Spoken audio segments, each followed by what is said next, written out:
नमस्कार, खबर एमपी में आपका स्वागत है। चलिए खबर को शुरू करते हैं। जानते हैं आज की मुख्य समाचार।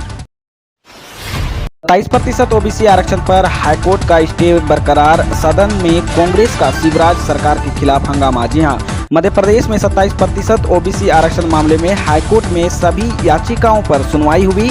हाईकोर्ट ने ओबीसी के लिए 27% आरक्षण पर रोक बरकरार रखी है। 1 सितंबर को सभी याचिकाओं पर हाईकोर्ट अंतिम सुनवाई करेगा। हाईकोर्ट ने किसी भी तरह का अंतिम आदेश जारी करने से इनकार किया है। कोर्ट ने कहा है कि सभी याचिकाओं पर अंतिम सुनवाई करने के बाद फैसला लेंगे। कोर्ट ने पक्षकारों के वकीलों को निर्देश जारी कर अगली सुनवाई में फिजिकल हियरिंग के लिए मौजूद रहने को कहा। ट्रेनिंग इंस्टीट्यूट से टीचर के अलावा अब स्टूडेंट्स भी कर सकेंगे बीएड। जी हां, शिक्षकों को अलावा अब स्टूडेंट्स भी बीएड और डीएड कर सकेंगे। टीचर्स ट्रेनिंग इंस्टीट्यूट के शिक्षकों के अलावा प्राइवेट तौर पर स्टूडेंट्स भी बीएड, डीएड और डीएलएड कर सकेंगे। राज्य शिक्षा केंद्र ने इस संबंध में नया आदेश जारी किया है। दरअसल स्कूल शिक्षा विभाग ने शासकीय शिक्षक प्रशिक्षण संस्थानों में अब नए छात्रों को भी एडमिशन मिल सकेगा। साल 2008 से इन संस्थानों की सभी सीटें प्रदेश के सरकारी स्कूलों के विभिन्न कैडर के टीचर्स के लिए रिजर्व थी। अब इस व्यवस्था को खत्म कर दिया गया है। इन संस्थानों में संचालित सभी पाठ्यक्रमों में प्रवेश के लिए इस साल से विभागीय और गैर विभागीय अभ्यर्थियों के लिए उपलब्ध सीटों में बंटवारा किया गया है। इलेक्ट्रिसिटी अमेंडमेंट बिल, बिजली कर्मचारियों की हड़ताल, अंधेरे में डूब सकता है मध्य प्रदेश। जी हां, केंद्र सरकार द्वारा लाए जा रहे इलेक्ट्रिसिटी अमेंडमेंट बिल के विरोध में मंगलवार को मध्य प्रदेश के हजारों बिजली कर्मचारी हड़ताल पर रहे हैं। इसके कारण बिजली संबंधी कामकाज पूरी तरह से ठप रहा है। विद्युत वितरण कंपनियों में काम करने वाले तमाम कर्मचारियों और अधिकारियों को एक दिन काम का बहिष्कार करने का फैसला लिया था, जो उन्होंने किया है। यूनाइटेड फोरम के बैनर तले होने वाले एक दिन के हड़ताल का उद्देश्य सरकार का अपनी 20 सूत्रीय मांगों को पहुंचाना है। कर्मचारियों की हड़ताल से मध्य प्रदेश अंधेरे में हो गया था, जिससे आम लोगों को परेशानियों का सामना करना पड़ा। बाढ़ राहत के लिए सीएम शिवराज ने बनाया टास्क फोर्स, 12 मंत्रियों को भी मिली जिम्मेदारी। जी हां, मध्य प्रदेश के मुख्यमंत्री सीएम शिवराज सिंह चौहान ने भारी बारिश के कारण आई बाढ़ वाले इलाकों में लोगों की मदद के लिए अनेक उपायों की घोषणा की है। मुख्यमंत्री ने राहत कार्य की देखरेख के लिए एक कार्यबल का गठन किया है, जिसमें 12 मंत्री शामिल है। एक बयान में चौहान ने कहा कि बाढ़ के कारण मरने वाले लोगों के परिवारों को 4-4 लाख रुपए की आर्थिक सहायता दी जाएगी। साथ ही प्रभावित इलाकों में 50-50 किलो अतिरिक्त राशन देने के अलावा बाढ़ में तबाह घरों को बनाने के लिए वित्तीय सहायता मुहैया कराई जाएगी। स्टूडेंट्स के लिए जरूरी खबर, अब सीईटी के लिए 11 अगस्त रात 12 बजे तक कर सकेंगे आवेदन। जी हां, देवी अहिल्या विश्वविद्यालय के कॉमन एंट्रेंस टेस्ट के लिए रजिस्ट्रेशन की तारीख छात्रों की मांग पर आज 11 अगस्त तक बढ़ा दी गई है। पहले 9 अगस्त को रात 12 बजे तक ही आवेदन होने थे। सोमवार देर शाम विश्वविद्यालय प्रशासन ने रजिस्ट्रेशन की अंतिम तिथि आज 11 अगस्त को रात 12 बजे तक कर दी है।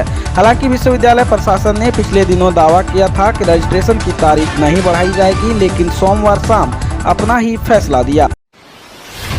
मंडी भाव, सरसों, सोयाबीन, सीपीओ और पामोलिन तेल तिलहन कीमतों में गिरावट। जी हां, इंदौर के संयोगितागंज अनाज मंडी में चना कांटा 75 रुपये, मसूर 100 रुपये, मूंग 100 रुपये और तुअर के भाव में 200 रुपये प्रति क्विंटल की तेजी शनिवार की तुलना में हुई।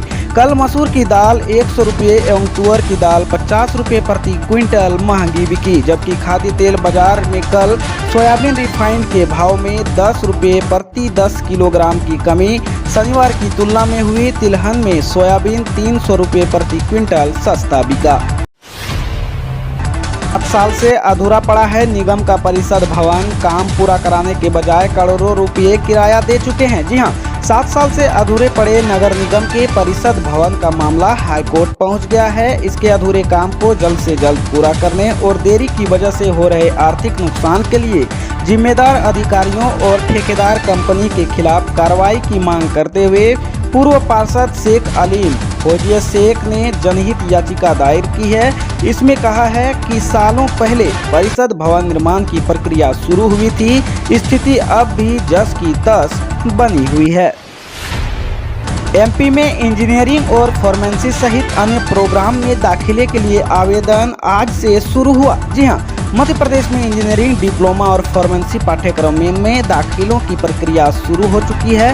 Department of technical education, skill development and employment MP में प्रवेश के लिए मध्य प्रदेश यूपी प्रवेश 2021 अधिसूचना जारी कर दी है। इसके मुताबिक इन सभी कोर्सेस में आवेदन आज से यानी 11 अगस्त 2021 से शुरू हो गए हैं।